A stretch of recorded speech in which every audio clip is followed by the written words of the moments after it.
My name is Alayo Akinkugbe. I'm an independent writer and curator, and I run the Instagram platform A Black History of Art and host the podcast A Shared Gaze. I've been doing this for 4 years since I was a student. I started in my second year of university at Cambridge studying history of art.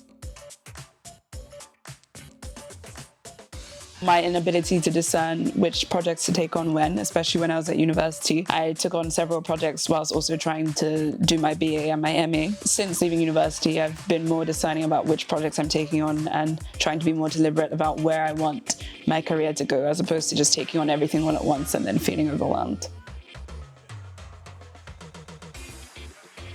I don't think I really understood the value of money because I wasn't buying anything myself. I had a piggy bank, 2 piggy banks. One had Naira notes in it and one had coins from the UK in it.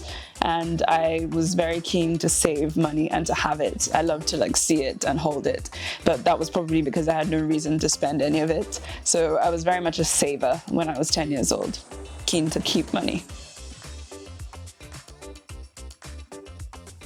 Nowadays, I think about money a lot more, especially since leaving university. I've been living in London for the past year and a half, and it's quite an expensive city.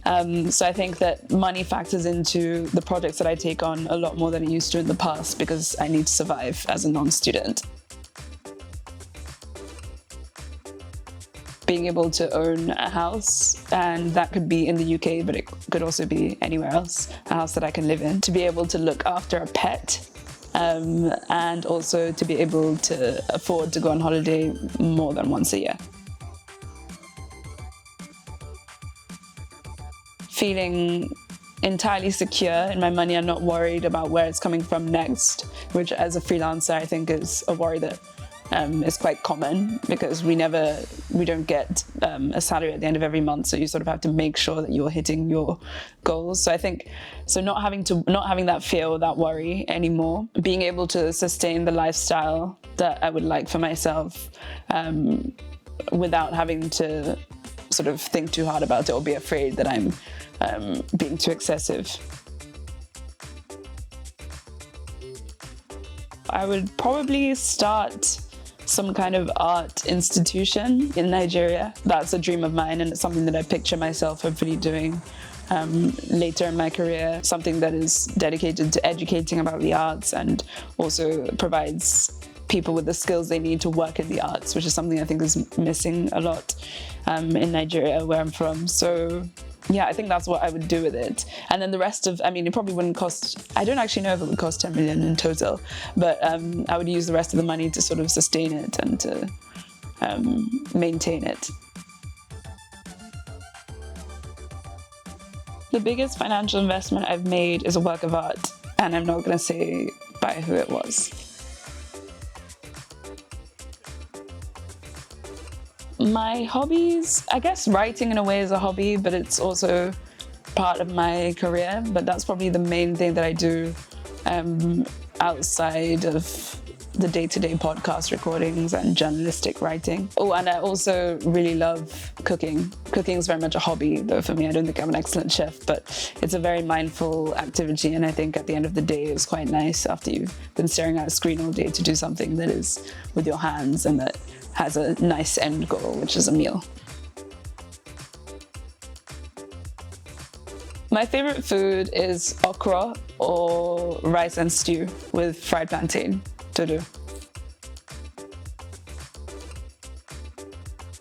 I would like to be sort of remembered for making some kind of positive impact in the art world. Everything that I do in my career is kind of focused on on elevating Black artists and on sort of rethinking how art history is taught and how art history is presented based on my experiences of it being so Eurocentric and so white. So I would like to be remembered for making that kind of positive change.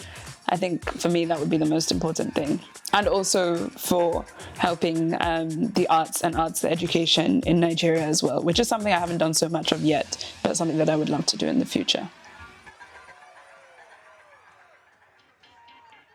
If they're distant, I'm not taking their luggage because you never know what's in there, and I don't want to get into any trouble with any authorities.